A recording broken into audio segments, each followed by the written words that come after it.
अस्सलाम वालेकुम।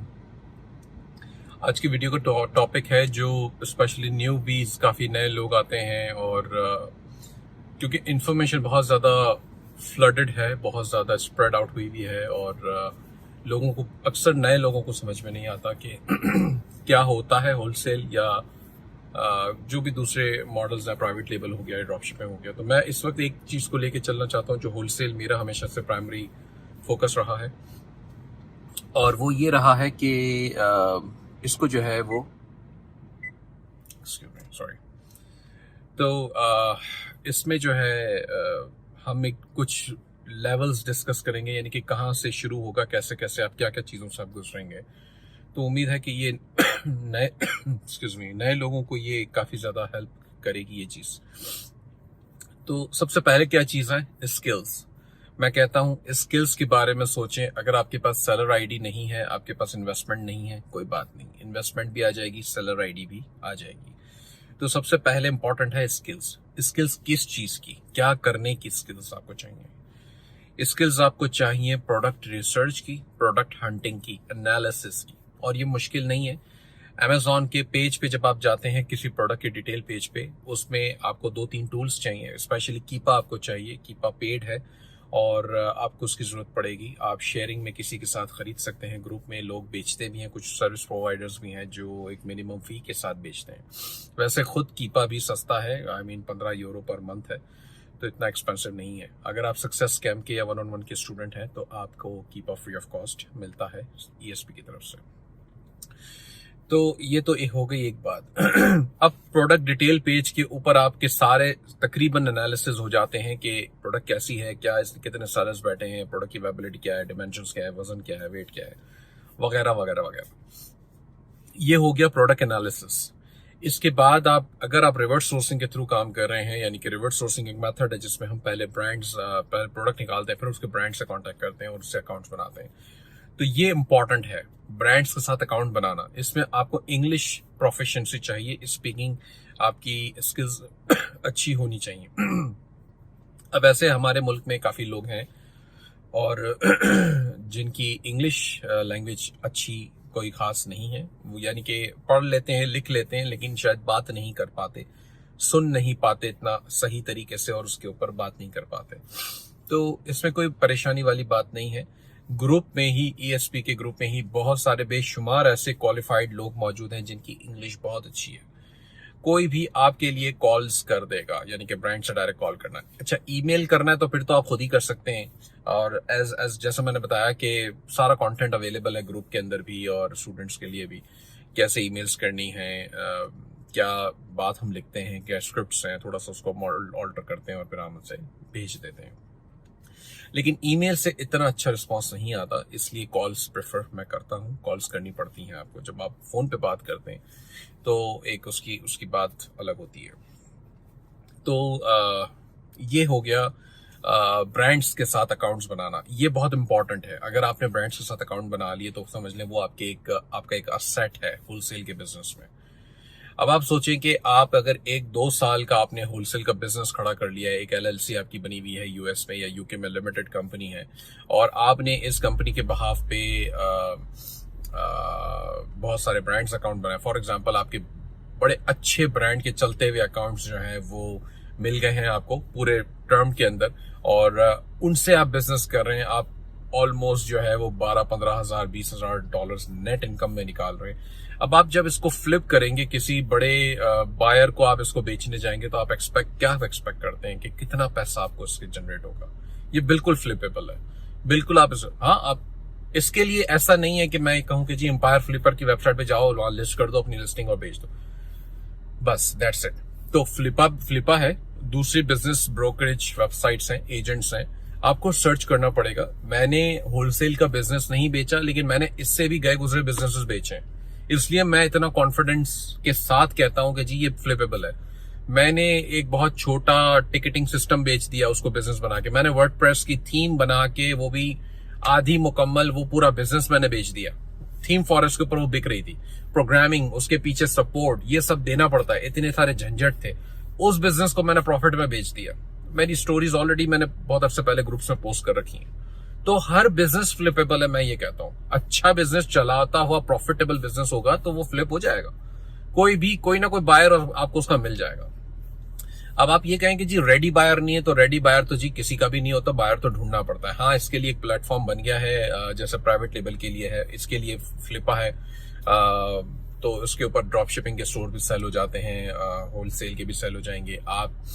और इंटरनेट के ऊपर बहुत सारे ब्रोकरेज वेबसाइट्स हैं जहां पर जाके आप ये सेल कर सकते हैं। तो वो अब आप कहेंगे कितने उसमें सेल करते हैं, तो नॉर्मली 24x के ऊपर ये सेल हो जाता है। प्लस आप ब्रांड के जो बड़े अकाउंट्स हैं उनकी गुडविल आप चार्ज कर सकते हैं। देखें, आपकी प्रॉपर्टी है, आपकी एक गाड़ी है, आप कहते हैं जी मैं 10 लाख रुपए में बेचूंगा, और कोई कहता है जी इसकी मार्केट वैल्यू 8 लाख रुपए। आप कहते हैं जी ये गाड़ी है 10 लाख रुपए, मेरी गाड़ी है, असेट है, बहुत अच्छी है, मैं इससे कम नहीं बेचूंगा, आपकी मर्जी है, आप नहीं तो कोई और सही। ये आपकी प्रॉपर्टी है, खड़ी है आपके पास, तो वो भी आपकी प्रॉपर्टी है, बिजनेस है आपका, खड़ा है आपके पास। अब आपको जरूरी तो नहीं है, अनलेस कि कोई आपके साथ इमरजेंसी हो पैसों की, फाइनेंशियली, और आप बेचने निकले तो बात अलग होती है। लेकिन वैसे अदरवाइज आप बेचें, 24x पे बेचें, उससे ज्यादा पे बेचें।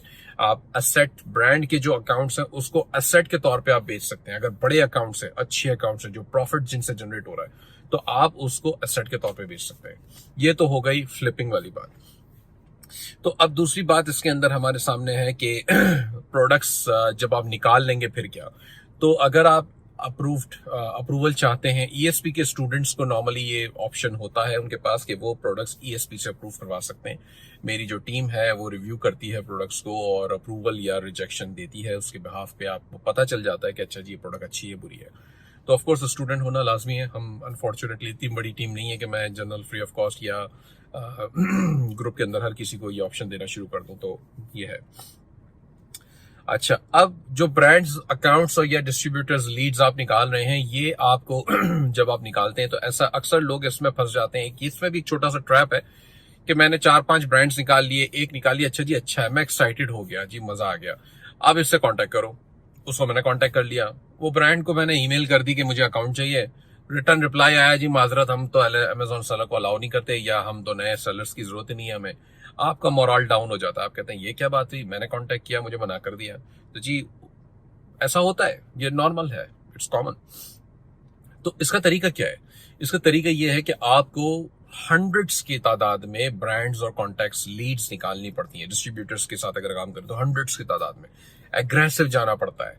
आप एक एक, दो दो, तीन तीन को अगर मेल करेंगे, कांटेक्ट करेंगे और इंतजार करेंगे तो ये तो आपका बिजनेस कभी आगे नहीं चल पाएगा। आपको तो पहले तो, मैं हब स्पॉट यूज करता हूँ, फ्री है वो सर्विस उसकी अवेलेबल, जो पैकेज यूज करते हैं हम। हब स्पॉट में आप सारा डेटा इकट्ठा करें, ब्रांड्स का, सप्लायर्स का, डिस्ट्रीब्यूटर्स जो भी हैं, और हंड्रेड्स की तादाद में लेके जाए। मैं अपने स्टूडेंट्स को मिनिमम 100 ब्रांड्स निकालने का टारगेट देता हूं, या अगर डिस्ट्रीब्यूटर लेवल पे काम कर रहे हैं तो फिर 300 डिस्ट्रीब्यूटर्स का टारगेट उनके पास होता है विद इन अ वीक करने का। तो पहले सिर्फ जमा करें डेटा। जब डेटा आपके पास जमा हो जाएगा, अब नेक्स्ट स्टेप आपका आएगा। अब आपने डेटा इकट्ठा करना बंद कर दिया, आपने कहा जी मेरे पास 150 ब्रांड्स जमा हो गए, अब कांटेक्ट करना शुरू करें। अब उनको मेल करें, फोन कॉल्स करें, उनसे बात करें। बहुत से लोग बहुत कुछ कहेंगे, बड़ी फ्रीक्वेंटली मेल्स आना शुरू हो जाएंगी। कोई कहेगा नहीं जी हम इंटरेस्टेड नहीं है, कोई कहेगा अच्छा जी लाओ ये फॉर्म फिल करके दो, कोई कहेगा जी अच्छा रीसेल सर्टिफिकेट भेजो, कोई कुछ मांगेगा कुछ। तो वो चीजें आपके सामने आएंगी। अब अगर कोई कहता है कि जी रीसेल सर्टिफिकेट दो, ये वो, तो उसके अंदर भी फिर वही बात आ जाती है। आप कहेंगे जी मेरे पास अभी कंपनी नहीं है, मैं तो नया हूं, मैं तो सिर्फ स्किल सीख रहा था। कोई बात नहीं, अगर आप स्टूडेंट हैं तो ईएसपी, मेरी एक यूएस की कंपनी है जो मैं अलाउ कर देता हूँ, पैसिफिक गुड्स एलएलसी जिसे हम कहते हैं, वो हम अलाउ कर देते हैं स्टूडेंट्स को कि वो उसकी EIN नंबर, उसका रीसेल सर्टिफिकेट, ये सब चीजें यूज करे और ब्रांड के साथ अकाउंट बनवा ले। अकाउंट बन गया आपका। अब आपने प्रोडक्ट फीड ले ली, स्कैन करा ली, आपने देखा उसमें और क्या क्या प्रोडक्ट्स हैं, आपको प्राइसेस मिल गए उस ब्रांड से, और आपने जो है वो देख लिया कि कितना प्रॉफिट मार्जिन है, बंडलिंग है नहीं है, प्रेप है नहीं है। ये कुछ चीजें होती हैं जो समझने के लिए, इसके लिए मैंने एक और वीडियो बना रखी है, अभी रिसेंटली बनाई है, और वो इंशाल्लाह वो भी सामने आप उसको देखेंगे तो उससे आपको आइडिया मिल जाएगा कि बेसिकली वो जर्नी है कि पहला ऑर्डर जो इन्वेंट्री का सप्लायर से आप अमेजॉन वेयरहाउस तक भेजेंगे, उसमें क्या क्या मरहले हैं, क्या क्या आपके पास चैलेंजेस होंगे, स्टेप्स होंगे, वो आपको देखने होंगे। ठीक हो गया? तो अब ब्रांड अप्रूव हो गया, आपका प्रोडक्ट भी अप्रूव्ड है ईएसपी की तरफ से। अब आप एक्साइटेड हैं कि जी अब क्या करें नेक्स्ट। तो नेक्स्ट आपके पास ऑप्शन है, अब आपके पास अपना सेलर अकाउंट है तो बड़ी अच्छी बात है, आप खुद इन्वेस्टमेंट करेंगे तो अच्छी बात है। आप जो है वो वो दूसरी जो मैंने वीडियो का जिक्र किया वो देखेंगे, सप्लायर टू अमेजोन, और वो पूरी जो जर्नी है कैसे ऑर्डर प्लेस करना है और कैसे आपने अमेजोन तक वो अपना स्टॉक पहुंचाना है, तो वो आप देखेंगे सिंपल। और आपकी जब इन्वेंट्री पहुंच जाएगी तो आपको ये देखना होगा कि आपके प्राइसेस कंपेटिटिव हैं, आपको अगर कंपेटिटिव है तो आपको बाय बॉक्स मिलना शुरू हो जाएगा या एक्सपेक्टेड होगा। कितने सेलर्स हैं कंपटीशन पे डिपेंड करता है, उसके बिहाफ पे आपको बाय बॉक्स मिला करेगा। अच्छा, अगर अब फिर थोड़ा सा पीछे जाते हैं, आप कहेंगे नहीं जी मेरे पास सेलर अकाउंट नहीं है, हमने ब्रांड अकाउंट पेसिफिक गुड्स को यूज करके बना लिया था लेकिन सेलर अकाउंट नहीं है, तो इसमें अब आपके पास ऑप्शन आ गया, आप ग्रुप में जाएं, लीड प्रोडक्ट की जो लीड है पोस्ट कर देंगे, आप ब्रांड की डिटेल्स है पोस्ट कर दें, नाम मत पोस्ट करें, प्रोडक्ट का एसिन या प्रोडक्ट का नाम मत पोस्ट करें, कोई ऐसी तफसील जिससे आपकी रिवील हो जाए इन्फॉर्मेशन वो मत पोस्ट करें। डिटेल्स इसका जो है वो दी गई है VSC वीडियो सक्सेस स्कैम के कोर्सेज के अंदर, वहां मौजूद है कि क्या क्या चीजें आपने उसमें पोस्ट करनी होंगी, लीड में ग्रुप में पोस्ट करने के आपके पास ये ब्रांड ये प्रोडक्ट इतना प्रॉफिट वाली चीजें हैं, इतना सेल्स वॉल्यूम है, इतने कंपटीशन है वगैरह वगैरह वगैरह, और मैं इससे किसी के साथ पार्टनरशिप करना चाहता हूँ। नॉर्मली मैं नए जो बिल्कुल VSC के स्टूडेंट्स हैं उनको 10% से अलाउ करता हूँ कि 10% से वो स्टार्ट करें काम करना, और एक प्रोडक्ट एक ब्रांड फॉर एग्जांपल आप किसी एक के साथ कर रहे हैं तो दूसरा ब्रांड आप किसी और के साथ भी कर सकते हैं, आप इसी ब्रांड को आगे इनके साथ जो इसके साथ अभी पार्टनरशिप की हो उसके साथ भी लेके चल सकते हैं। ये इस तरह आपकी पार्टनरशिप बिल्ड हो जाएगी, और नए स्टूडेंट्स मल्टीपल पार्टनरशिप्स कर सकते हैं, यानी कि एक सेलर अगर बैठा है जो काम कर रहा है तो उसके मुकाबले में एक वो बंदा जिसके पास सेलर अकाउंट नहीं है वो ज्यादा बिजनेस कर लेगा, क्योंकि वो मल्टीपल पार्टनरशिप्स बिल्ड कर सकता है, उसका काम ही ये होना चाहिए कि उसको सिर्फ प्रोडक्ट सिखानी है। तो इसमें कंपैरिजन की बात करें कोई भी बिजनेस मॉडल से, जैसे हम अमेजॉन ड्रॉप शिपिंग की बात करें तो अमेजॉन ड्रॉप शिपिंग के अंदर काफी सारे हर्डल्स हैं, आपको रिसर्च तो करनी पड़ती है लेकिन आपको जो है वो ऑर्डर फुलफिलमेंट करनी है, कस्टमर सर्विस देनी है, फिर उसके प्रॉब्लम्स बहुत सारे आते हैं, इसलिए मैं खुद ज्यादा इसको वो नहीं करता, अनलेस के बंदा ऐसा बंदा हो जो कि जिसके पास टीम है और वो कॉन्फिडेंट है कि जी मैं करूंगा, कोई मसला नहीं है, तो फिर बेशक करें, कोई मसले वाली बात नहीं है इसमें। इसके अलावा अगर दूसरी कंपैरिजन की जाए कि प्राइवेट लेबल से, तो प्राइवेट लेबल में भी आपके सामने फिर इश्यूज इस तरह के हैं कि जैसे कीवर्ड रिसर्च है, सोर्सिंग करनी है, सप्लायर के साथ लॉजिस्टिक्स के मामला हैं, तो ये शुरू के मामला काफी डिफिकल्ट है। ऑफ कोर्स वो फिर एक बड़ा बिजनेस है, आप उसके रिवॉर्ड्स आपके लिए अच्छे हैं, लेकिन कंपैरेटिवली फिर अगर जिनकी सकत नहीं है उस लेवल पर तक जाने की तो वहां बेस्ट फिर होलसेल आ जाता है। तो ये एक ओवरऑल जर्नी है, उम्मीद है आपको इससे फायदा हासिल होगा। जो नए लोग हैं उन्हें कुछ नहीं करना, सबसे पहले जाके सिर्फ और सिर्फ product learning, product hunting, product research सीखनी है, होलसेल FBA की, ब्रांड अकाउंट्स बनाने की कोशिश करनी है अगर, और स्पेशली उसमें भी काम करें कि अगर यूके वाले मुझे अब जो है वो ज्यादा फायदेमंद लगते हैं, जो लोग यूके में काम कर रहे हैं। क्यों? आपके पास बहुत सारी अपॉर्चुनिटीज हैं, आप जर्मनी से सोर्सिंग कर सकते हैं, आप मेरे ख्याल से 25-26 कितने कंट्रीज हैं पूरे यूरोप में, आप कहीं से भी सोर्सिंग करें और आप बड़े आसानी से जो है ऑर्डर प्लेस करके इन्वेंट्री मंगा लेंगे। इसमें कोई मसले वाली बात इतनी है ही नहीं। छोटे मोटे चैलेंजेस होते हैं, जरूर आएंगे, टैक्सेस आएंगे, बीच में ड्यूटीज आएंगी और लॉजिस्टिक्स के मामला आएंगे, लेकिन ये इतने बड़े इश्यूज नहीं है कि आप फंसे ही रहें और आप बिल्कुल काम ही ना कर सकें। तो ऐसे बहुत सारे ब्रांड्स आपको मिलेंगे जो जर्मनी में काम कर रहे हैं, जर्मनी के अमेजोन पे बेच रहे हैं और आपको यूके में खुशी खुशी दे देंगे। ठीक है, अगर आप जर्मनी में काम करें तो भी अच्छी बात है, आपको बहुत सारे ऐसे ब्रांड्स मिलेंगे बाहर से, जर्मनी से, यूरोप के, जो कि आपको खुशी खुशी अकाउंट देंगे, आपको सेल करना अलाउ भी करेंगे।